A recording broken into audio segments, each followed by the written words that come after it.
அதாவது இந்த 4 ஆண்டு காலத்துல திமுக கற்கால நிலைக்கு இந்த தமிழ்நாட்டை தள்ளிவிட்டது.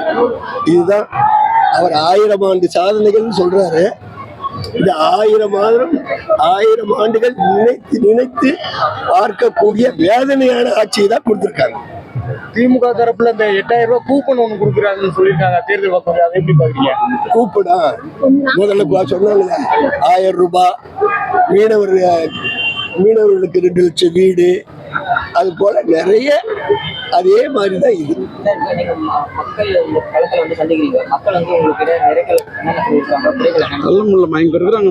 அதாவது மக்கள் யாரு இந்த ஆட்சியை பார்த்து நிறைகளை சொல்லல, குறைகளை தான் சொல்லியிருக்காங்க. அதாவது ஒரு சின்ன உதாரணங்க, இந்த கக்கூஸ் ப்ராஜெக்டை கொண்டு வந்தவரு செல்லம்மாள் கோட்டைன்னு ஒரு இடத்துல கக்கூசை பார்த்து இப்படி பார்த்து கூட திமுக மாவட்ட செயல் வச்சு பார்த்து சீனெல்லாம் போட்டுட்டு அந்த கக்கூசை சீரமைக்கல. இப்ப கடைசியா நாங்க களை இறக்கணும்னு அந்த கக்கூசியை இடிச்சு தரமாட்டமாக்கிட்டார். இதுதான் அவரோட சாதனை. இந்த தொகுதியை பொறுத்த வரைக்கும் என்ன பிரச்சனை இருக்கு பிரதானமா?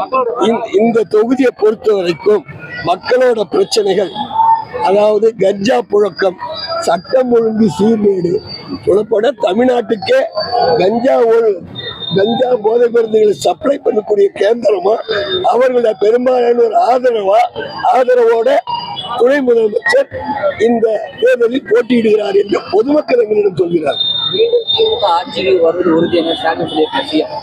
அவர் கனவு கண்டு கொண்டிருக்கிறார். அவர் முதல்ல எழுப்புங்க.